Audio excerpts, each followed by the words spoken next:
তার সাথে করলাম 12 হয়েছে 170 টাকা। প্লিজ ভিডিওটাকেও উপরে ধাক্কা দিবেন না, দয়া করে এই ভিডিওটা আপনারা দেখলে কিছু শিখার বিষয় আছে, এখানে আপনারা ভিডিওটা দেখতে পারলে আপনারা অনেক কিছু শিখতে পারবেন। প্লিজ দেখেন আমরা যে সাধারণ মানুষ কত কষ্ট করি, আর দেখেন যে রিক্সাওয়ালারা কত কষ্ট করে। রিক্সাওয়ালাদের কষ্ট দেখলে চোখের পানি ধরে রাখা যায় না। তারা পায়ে পেট্রোল দেয়, তারপরে 2-3 জন মানুষ নিয়ে চলাফেরা করে, তারপরে 100 টাকা 50 টাকা আমরা তাকে ভাড়া দিই। দেখেন আমরা এই মোয়াখালীর থেকে এই মতিঝিল আসছি মাত্র 180 টাকা, আমি 100 টাকা দিছি, সে মানে না। তার সাথে কলম আমাদের ভাড়া হয়েছে 170 টাকা, ভাড়া দিছি 100 টাকা, সে মানবে না। কে মানবেও কেন, এত কমে কি হয় ভাই? আমরা রিক্সাওয়ালার দ্বারে কম দিই, অন্য জায়গায় গেলে আমরা কম দিই না, বাজার করতে গেলে চলাফেরা করলে কম দিই না, খালি রিক্সাওয়ালার দ্বারা গেলেই গালাগালাজ করি আমরা। তো দেখেন এই বেচারা কত সুন্দর ভালো মানুষ, সে আমার সাথে সাথে কাজ করতে আছে।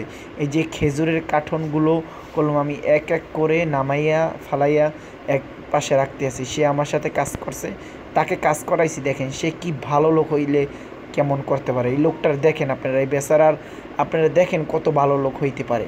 100 টাকা আজ 100 টাকা নেয়। তো দর্শক, সে আমার সাথে এই খারাপ কথাও বলে না, মেজাজ খারাপও করে না, হাসি মুখে কথা বলল। দেখেন রংপুরের এই লোকটির বাড়ি হইলে রংপুর, লোকটি খুবই ভালো।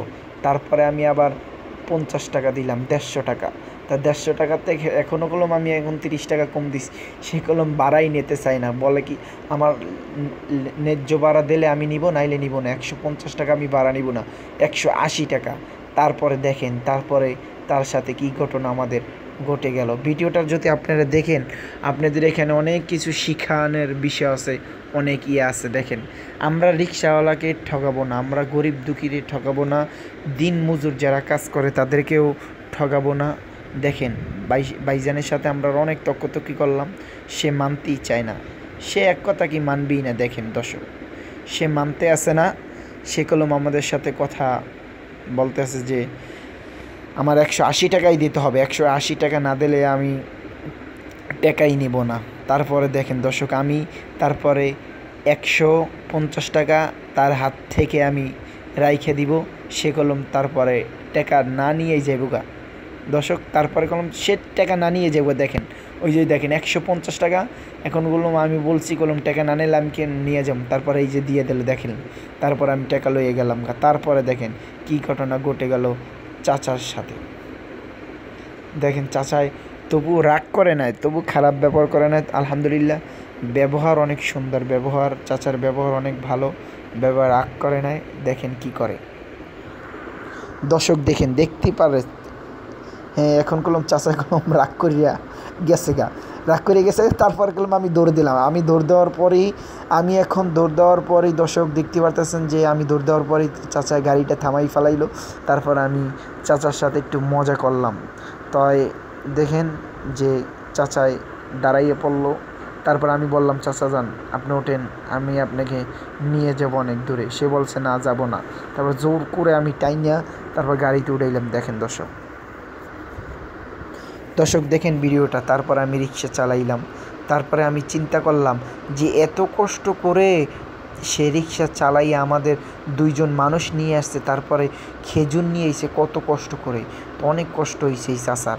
তারপর আমি বুঝলাম না, আমরা কত শান্তিতে ঢাকা মোয়াখালী থেকে মতিঝিল আসলাম কত কষ্টেতে, আর সে কত কষ্ট করে গাড়িটা টাইনে আনলো, আর আমরা কত শান্তিতে বসে আসছিলাম।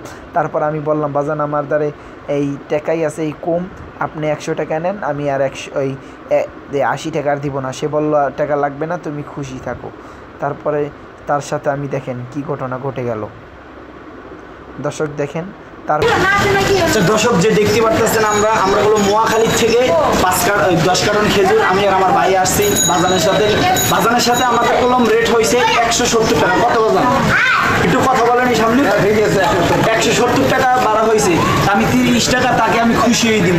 দর্শক আমার তার কলম টাকা আছে, দেখতে পাচ্ছেন আমার কাছে কলম টাকা আছে, আবার এদিকে আমার দোকানের টাকা আছে, এখানে আছে 9000 টাকা। 1 2 2 3 4 5 6 7 আমার সাথে করলাম 12 হয়েছে 170 টাকা মোয়াখালী থেকে ফকিরাবল 1 নম্বর গলির ভিতরে। তাই 170 টাকা আর 30 টাকা আমি তারে খুশি হয়ে দিছি। বাজান আপনি খুশি? হ্যাঁ খুশি? খুশি হয়েছেন?